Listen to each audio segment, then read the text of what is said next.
Mummy जी, वो मैंने सब्जी बना दी है और आटा गूंद के रख दिया है। जब पापा जी आएंगे, आप पापा जी और अपने लिए रोटी बना लेना।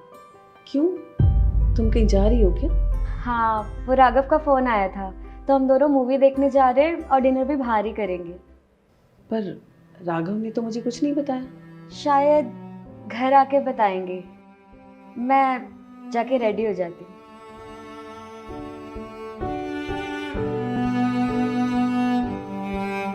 पता नहीं बहुओं का क्या है, आते ही बेटे पर जादू कर देती हैं। बेटा पराया हो जाता है, ना तो कुछ पूछते हैं और ना ही कुछ बताते हैं। मियाँ बीवी दोनों मिलकर ही फैसला करते हैं। बहुओं को थोड़ी सी छूट क्या दी कि वो हमारे बेटे को हमसे ही अलग कर देती हैं। अब मेरी बड़ी बहू को ही ले लो ना, बेटे को लेकर अलग हो गई है, पर मैं छोटे बेटे को ना अपनी मुट्ठी में रखती हूँ। मजाल है मुझसे पूछे बिना कोई काम कर जाए। छोटी बहू उसको रिझाने की कितनी भी कोशिश करे, मजाल है मैं उसको उसके पास जाने दूं, और ना ही उनको अकेले में बाहर भेजती हूँ। मुझे तो ठोकर लगकर अकल आ गई, पर मैं तुझे पहले से ही बता रही हूँ कि शादी के बाद बेटे को अपने कंट्रोल में रखना, अपनी मुट्ठी में रखना। फिर मत बोलना कि मुझे बताया नहीं। पहले तो राघव कहीं भी जाता था मुझसे जरूर पूछता था, आज बहू को मूवी लेकर जा रहा है और मुझसे पूछा तक नहीं। जरूर बहू ने बोला होगा उसको मूवी चलने के लिए, वरना मेरा बेटा मेरे से ना पूछे, ऐसा हो नहीं सकता। नहीं, मैं अपने बेटे को अपने से दूर नहीं जाने दूंगी। क्या करूं, क्या करूं, क्या करूं ऐसा?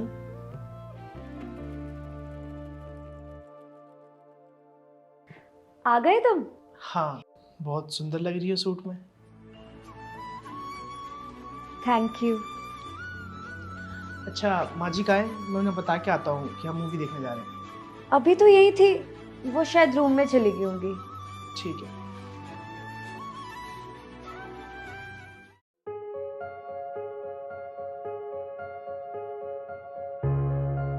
माँ, क्या हुआ? कुछ नहीं बेटा, सर में दर्द हो रहा है और घबराहट भी। आपने मुझे क्यों नहीं बताया? मुझे फोन कर देते, आते वक्त दवाई लेके आता आपके लिए। क्या बताती, कौन फिक्र करता है यहाँ मेरी। तुम जाओ, जाकर फिल्म देखो, हमारा क्या है। 2 रोटी बनानी है, बना के खा लूंगी। अरे नहीं माँ, आपकी तबीयत खराब है, मूवी देखने हम कभी और चले जाएंगे। आप आराम करिए, मैं पूजा को बोलता हूँ खाना बना देगी और आपको दवाई दे देगी।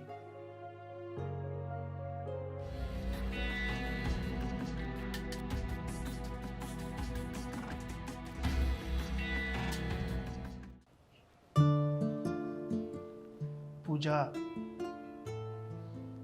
इस बार के लिए सॉरी, हम कभी और चल लेंगे। वो आज मम्मी की तबीयत थोड़ी खराब है। ठीक है।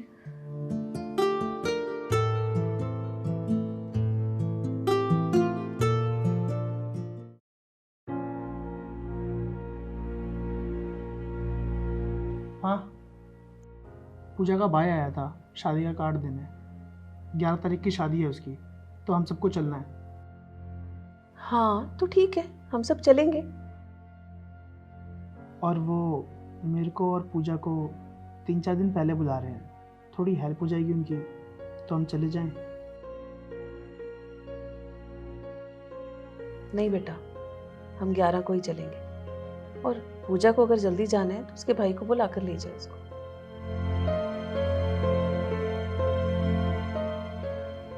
ठीक है।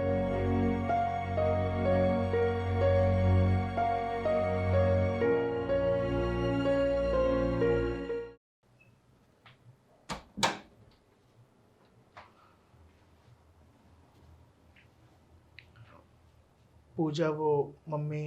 राघव प्लीज, तुम कुछ मत बोलो। अगर तुम उनके सामने मेरे स्टैंड नहीं ले सकते ना, तो मुझे भी यहाँ पे आके कुछ एक्सप्लेन मत करो।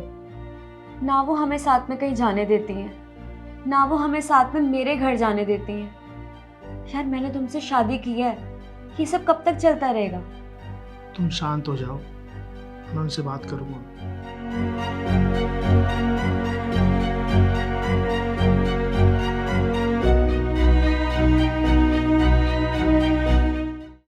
हेलो दीदी, क्या हाल है? क्या बताऊं कैसी हूँ। क्या बात है, कुछ परेशान लग रही हो? मुझसे मेरे बेटे की हालत देखी नहीं जाती और उसकी हालत की जिम्मेदार मैं ही हूँ। क्यों, क्या हुआ उसे? मैंने अपने बेटे का घर तोड़ दिया। छोटी बहू 8 महीने से अपने मायके जाकर बैठी हुई है। तलाक के पेपर भी भेज दिए उसने। और मेरा बेटा चुप सा हो गया है, ना किसी से बात करता है ना हंसता है, बस भूत सा बना बैठा रहता है। वो मेरे साथ घर में रहते हुए भी मुझसे बहुत दूर हो गया है। मुझसे नफरत सी करने लगा है वो। उसकी इस नफरत का और उदासी का कारण भी मैं ही हूँ। काश मैंने अपने बच्चों के साथ इतनी शक्ति ना बरती होती। अपने स्वार्थ में मैंने अपने बच्चों की खुशियां छीन ली।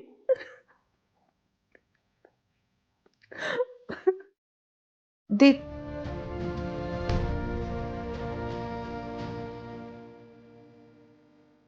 ये क्या हो रहा है?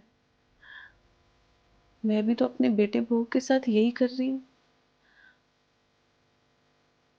कहीं मेरा बेटा भी मेरे से दूर ना हो जाए। अपने बच्चे को बांधने के चक्कर में कहीं वो मेरे से नफरत ना करने लगे। नहीं, मुझे अपनी गलती सुधारनी पड़ेगी। मुझे अपनी गलती सुधारनी पड़ेगी।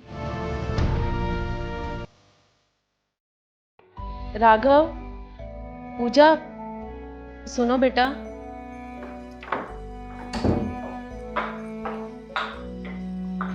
क्या हुआ माँ? बेटा, तुम दोनों मुझे माफ कर दो। मैंने तुम दोनों के साथ बहुत गलत किया है। अरे माँ, आप ऐसी बातें क्यों कर रहे हो? हुआ क्या है? बेटा, किसी के कहने में आकर मैंने तुम दोनों को हमेशा बाहर जाने से रोका। जब भी तुम दोनों बाहर जाने की बात करते तो मैं बीमारी का बहाना करके तुम दोनों को रोक लेती थी। पर माँ, आप ये करते क्यों थे? बेटा, मैं डर गई थी कहीं शादी के बाद बहू के चक्कर में तू मुझे भूल ना जाए। मैं तेरे से अलग नहीं रह सकती थी। पर बाद में मुझे समझ में आया कि जिंदगी तो तुम दोनों को साथ गुजारनी है। मैं कौन होती हूँ तुम दोनों को अलग करने वाली? तू मुझे कितना प्यार करता है, बहू मेरा कितना ख्याल रखती है। एक माँ को इससे ज्यादा क्या चाहिए बेटा? माँ, आप पहले शांत हो जाइए। अच्छा, आपको याद है जब मेरा छोटा भाई हुआ था तो सब उसको प्यार करते थे, उसके साथ खेलते थे। तो मैं आपको क्या बोलता था कि अब तो कोई मुझसे प्यार ही नहीं करता, सब उसे ही प्यार करते हैं, उसी के साथ खेलते हैं। तो आपने मुझे क्या समझाया था कि माँ बाप का प्यार कभी कम या ज़्यादा नहीं होता है। बस छोटा भाई हो गया है तो थोड़ा ध्यान उसे भी देना पड़ता है। पहले मैं अकेला था, अब 2 हो गए तो दोनों को थोड़ा ध्यान देना पड़ता है, दोनों को थोड़ा प्यार करना पड़ता है। माँ, आपके साथ भी बिल्कुल सेम हो रहा है। आपको लग रहा है कि पूजा के आने के बाद मेरा प्यार आपके लिए कम हो गया है और इसके लिए ज़्यादा। पर माँ, मेरा प्यार दोनों के लिए बराबर है। बस पूजा के आने के बाद थोड़ा उस पर ध्यान देना पड़ता है, थोड़ा उसे टाइम देना पड़ता है, और कुछ नहीं।